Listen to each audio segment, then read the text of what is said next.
Good morning. Captain Mike here with you again. It's a cold day here in Georgia. Got down to about 28 degrees last night. Day before yesterday it was 75. This morning it was about 28. Crazy weather here in Georgia. Anyway, this video is not about the weather. This video is created specifically for people who fuse glass or already make glass. I'm not going to get into a whole lot about what to do to get the product that you're going to nap. Excuse me. I'm assuming you already know that, but this video was requested by a YouTube friend, Susan McGarry, who has a great channel on YouTube, by the way, and a Facebook page. I will put her information down below so that you can visit her. Definitely do. She's a great artist and answers my questions all the time. I bug the heck out of her, and I appreciate her input. But anyway, we're going to start. This is a video about, actually, ultimately about making, napping a point or a blade. And it'll probably be in 2 or 3 parts, I don't know, but we're going to start. Very first, right off, you're going to need safety glasses. It's a must. It's not if you want to, it's a must. It's not will you get glass in your eyes, it's when will you get glass in your eyes. So have your safety glasses. You're going to need Band-Aids. Go ahead and get good ones.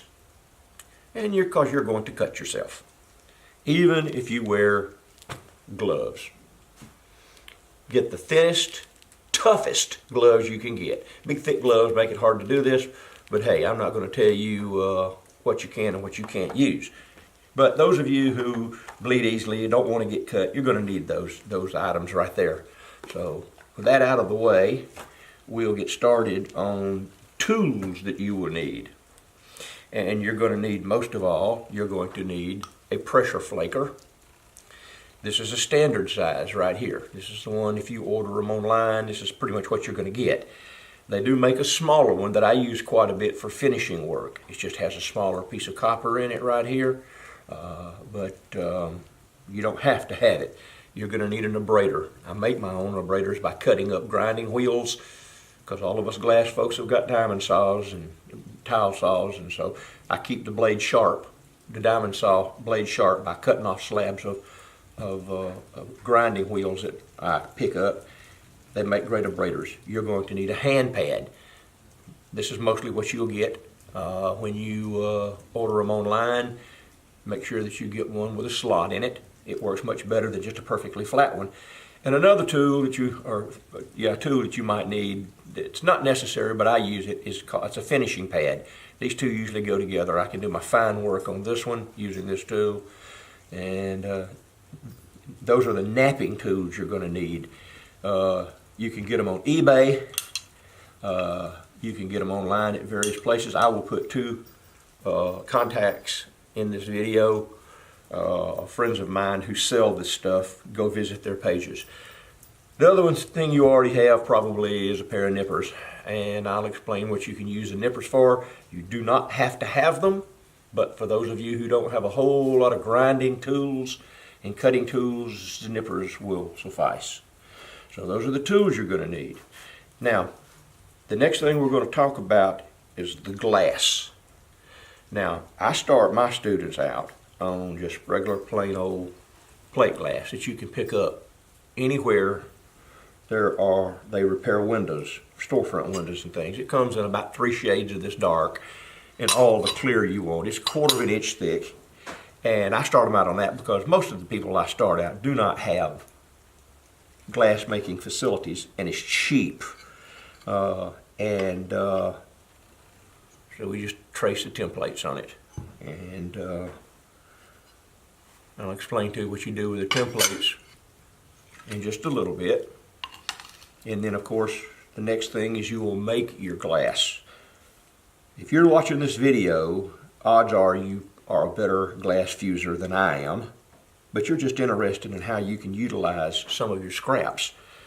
And all of this is made from scraps right here. This piece here is made from basically from frit that I made. It's clear frit, and as you know, a lot more clear than color.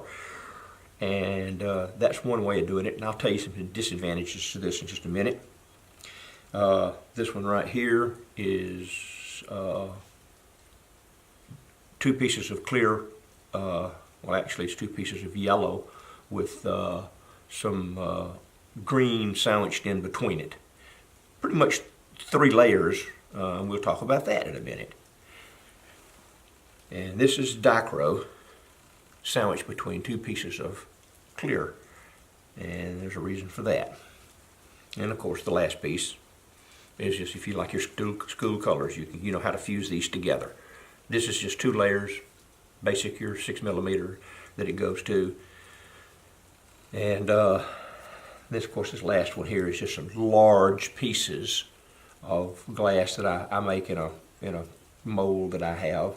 And it works great too. It's a little thick for what I'm going to be showing you, but it will work, and you can make it thinner. You guys know how to do that.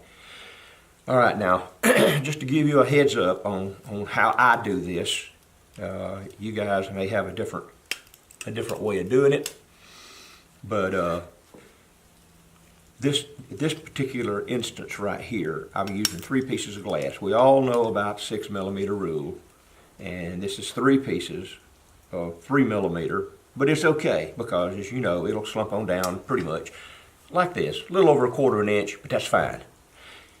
With given time, it'll go to 1/4. We're not going to talk about all that.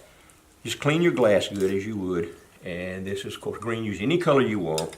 Sandwich it between these 2, and you go at it. The reason for that is if you want a light green and you don't have any light green, or whatever color you want to do, as you chip this stuff away, and we'll talk about that later, you don't get to the color, and clear just comes right on off. You can also stack 3 of any color you want. Now, the other thing that I do, and this is why we're really talking about stacking 3, is a lot of folks want to use dichro. It's like this. The problem with dichro is if you put it on the top or the bottom and you start flaking it away, you're going to take some of the dichro off, okay? It's like this here. This looks really pretty, but if you nap it, you may or you may not get any dichro in it, just depending on where it is suspended in the glass. So what I do is I take my dichro, and it needs to really be clear because the black won't have it but on one side. And then you'll just, of course, sandwich it between 2 pieces of 3mm glass. If you use 2mm dichro, that's fine too, but it shows right through just fine. And you know, when you chip the clear away on both sides, as we will talk about later, the dichro stays in the middle. If you want to make one like this, you know, with the fish scales and all on it, it works just as good, you see. Put it in the middle. Fire it according to your schedule and your kiln, and you'll end up with, you know, pieces like that. You know, whatever you colors you end up with. That's for those of you who have glass and want to do fancy stuff. Just make sure you get a full fuse. And that's where we come back to this right here. In the past, I've had some trouble with not getting a complete fuse. It looked really good. It would work for a lot of things. Now I make these, you know, in my little molds that I made to do this with. And you'll start napping away and it'll break. Chunks will come off. It's got to be a really good fuse. And of course the problems with this is that, as we all know, we make this stuff out of our scrap. Sometimes some 96 gets mixed in with a 90, or you get a chunk of kiln wash that broke off that you didn't catch. All those impurities will give you a problem. In fact, there's a little tiny piece of kiln wash right there. You know, you can't see it, but that's fine. And then you have to work around it.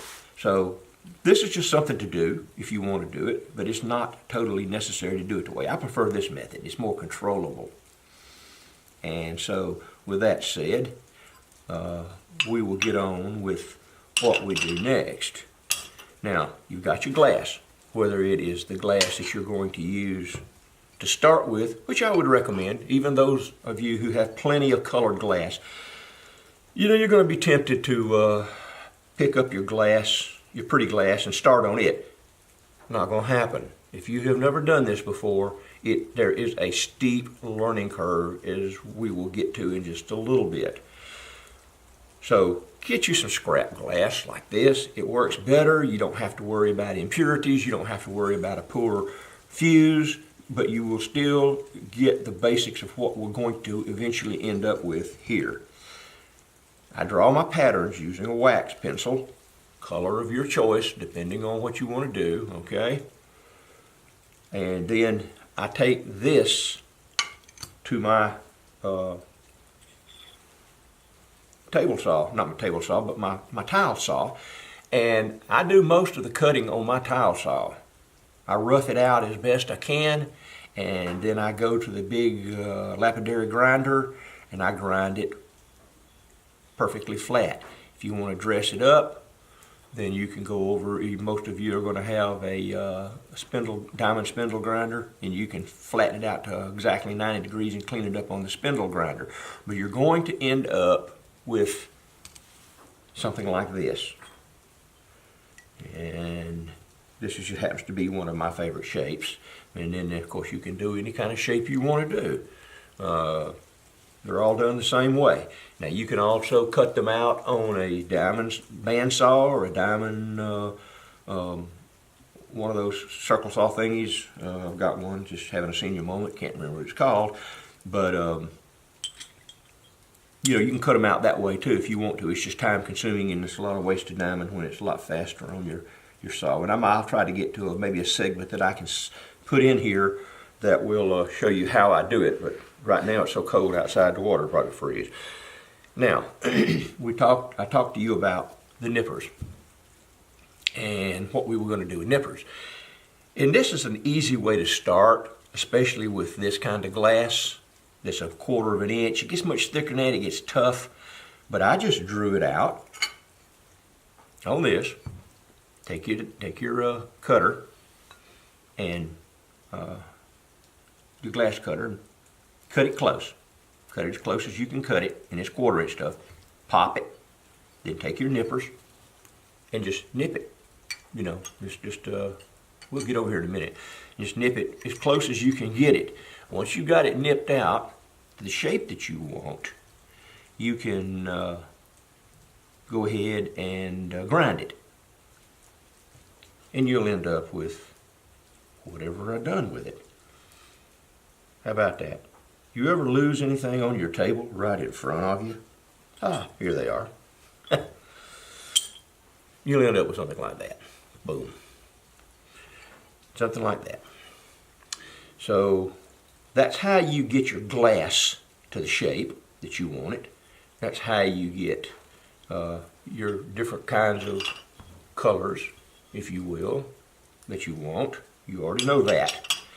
And you're actually ready to start trying to learn to nap.